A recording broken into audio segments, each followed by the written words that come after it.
and welcome to the Marley Bird YouTube channel, brought to you by Red Heart Yarns. In this video, I will show you how to make the Love You Knit baby blanket.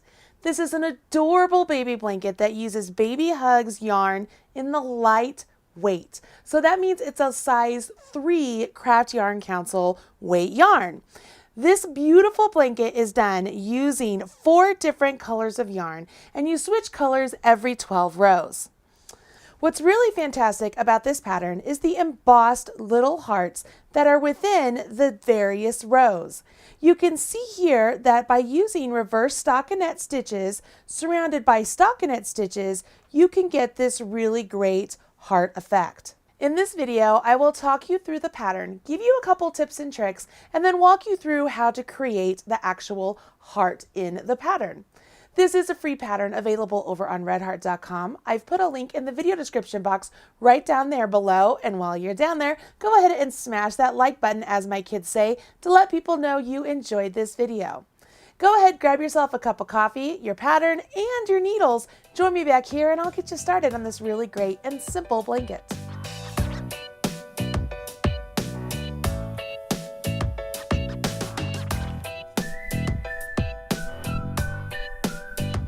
Before we jump in, let's take a better look at the blanket itself.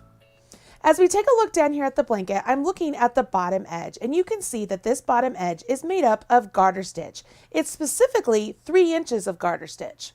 When you cast on the 167 stitches for your blanket, you will work in garter stitch until this measures 3 inches. Once you've got the 3 inches, you then are jumping in to the actual body of the blanket.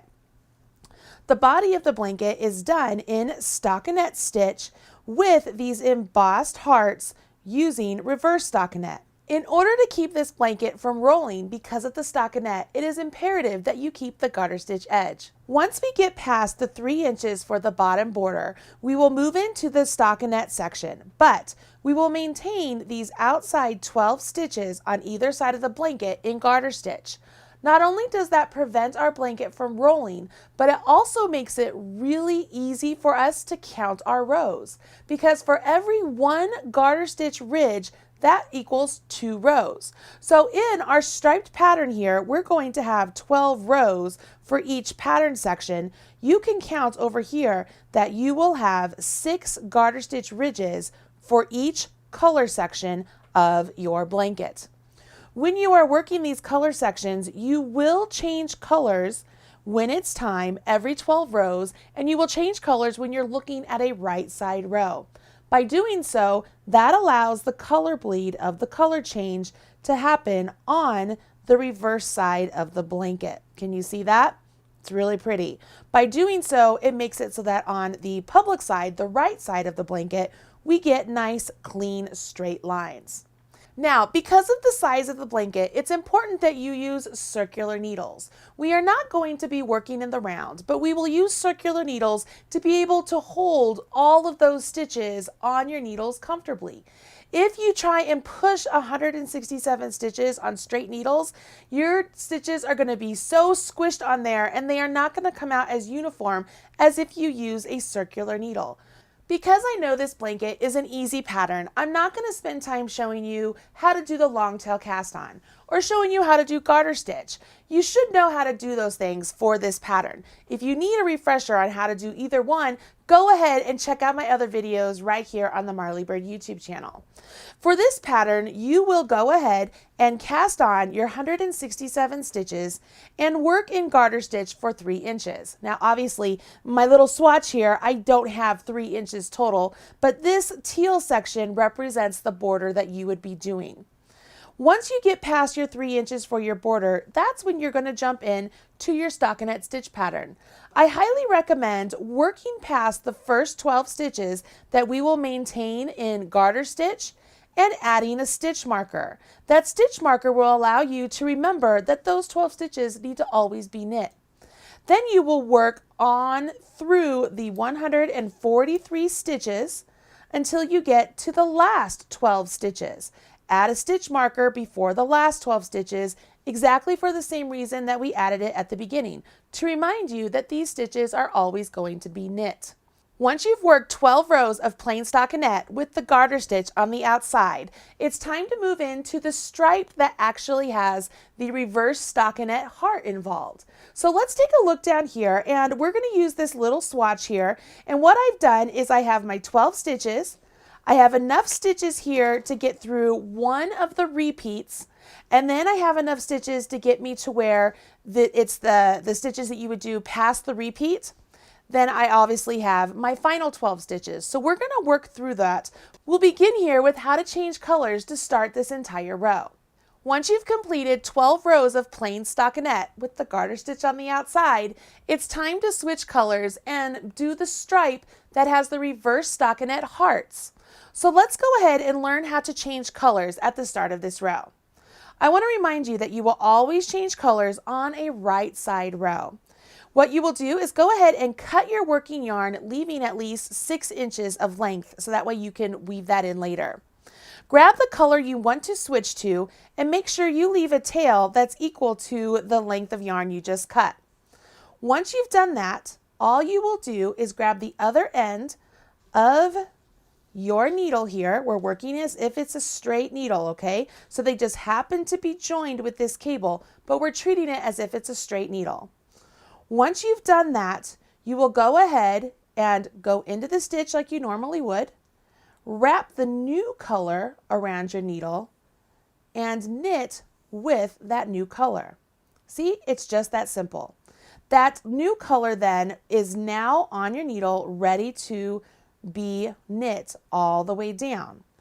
Your tail will be a little bit loose as you're going along, but don't worry. Once you go back and weave in your ends, your tail will tighten all of the stitches up down there and you won't have any problem at all. You'll notice I'm just knitting my 12 stitches here to start. And again, I added that stitch marker after my 12th stitch to remind me that I'm always going to keep these stitches in stockinette. When you get to the stitch marker, you simply slip it off the left needle and move it over to the right needle. It's that easy. In the pattern now, you'll see we're supposed to knit this entire row, and then on the following row, keep those stitches on the outside of our markers in garter stitch, but purl back in the body of the pattern. So I'm going to go ahead, knit down this row, and then purl back.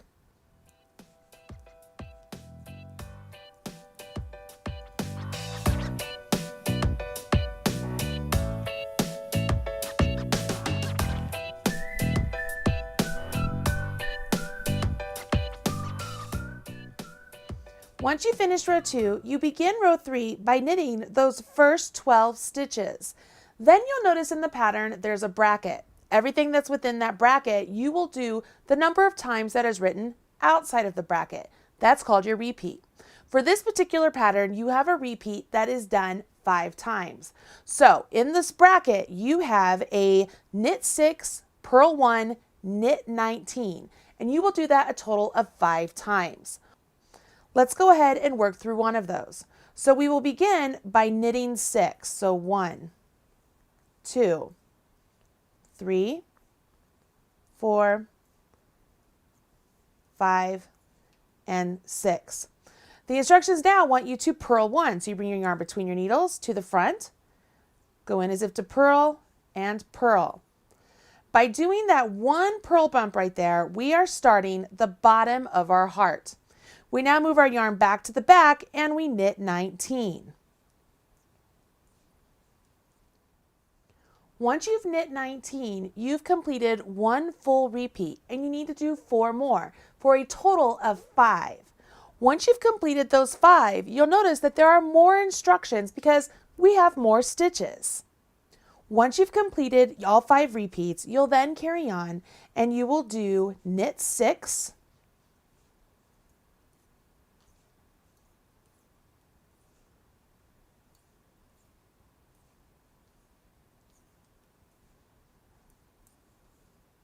and then purl 1, and then it says knit 18. Now, I do want to remind you, this knit 18 does include those 12 garter stitches on your edge. So don't think that it's 18 before that marker I told you to add. It's 18 including those 12 stitches on the edge. When you get to the end of row 3, it's time to turn your work and begin row 4. Now row 4 isn't as simple as just keeping in basic stockinette because we have to continue to work that reverse stockinette for those hearts.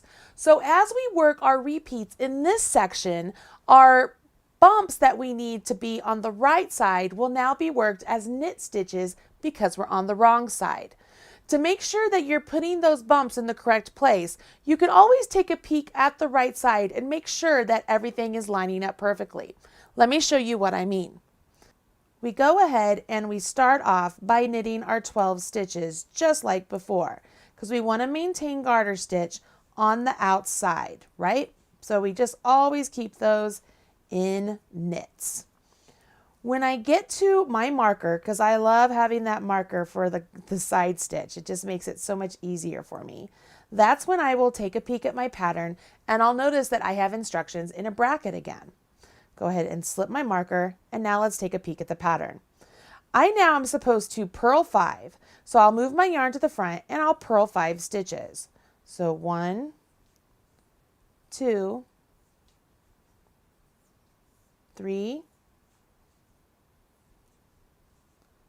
4, and 5.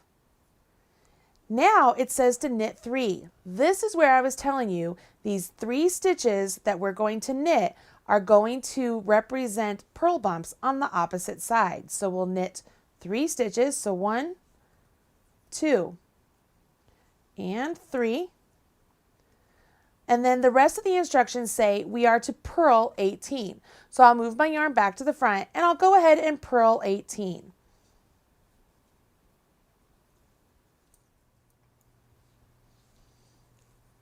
Once you have finished purling your 18 stitches, that's the end of your repeat. You can now come over here, go find where you did those knit stitches, and you just kind of pop that over. Those 3 knits are going to look like purl bumps on the opposite side, and they should be centered right above that singular purl bump we did in our repeat on the previous row. Pretty cool, right? That's one way you can quickly check your work. Now you're going to go ahead and repeat that 5 times, and then we have to finish off the row. The instructions outside of the bracket is how we'll finish the row. And for this particular row, we're supposed to purl 5. So 1, 2, 3, furl 4, 5.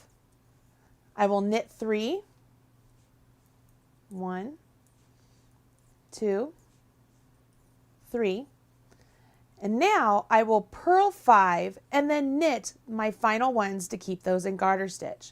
So let's purl 5,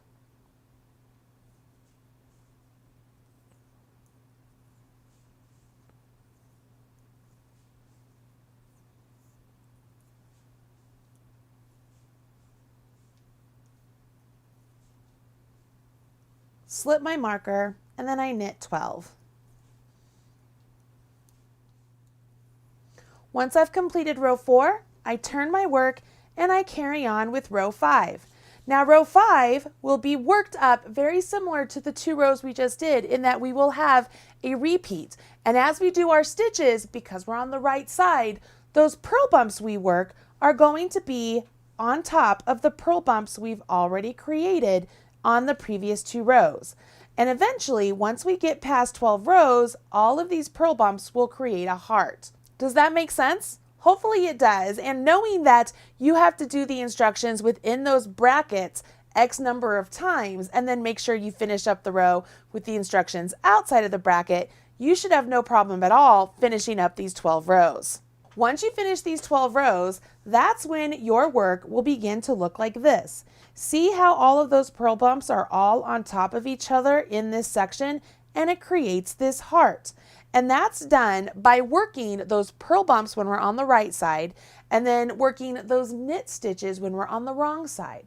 So as long as you follow the pattern and do the instructions within the bracket the number of times you're supposed to, your pattern will come out like this. This blanket is separated by plain stockinette and then a row with the heart, and then plain stockinette and then a row with the heart. So as long as you're following the instructions, changing colors when you're supposed to, you'll have a great pattern just like this. When it's time to finish the blanket, you will do so by working a section of garter stitch once again, just like you did when we started.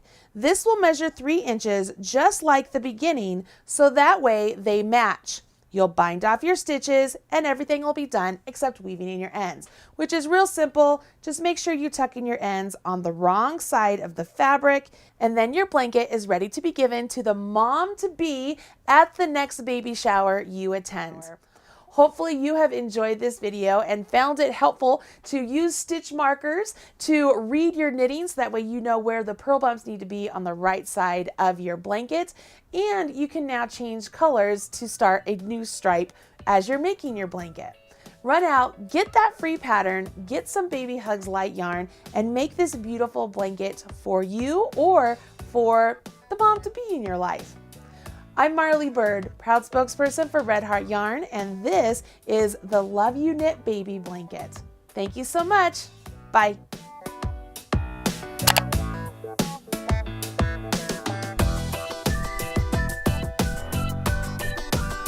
Everything you need to know about knitting or crochet can be found right here on the Marley Bird YouTube channel. Learn with Marley Bird. Visit youtube.com/Marley Bird.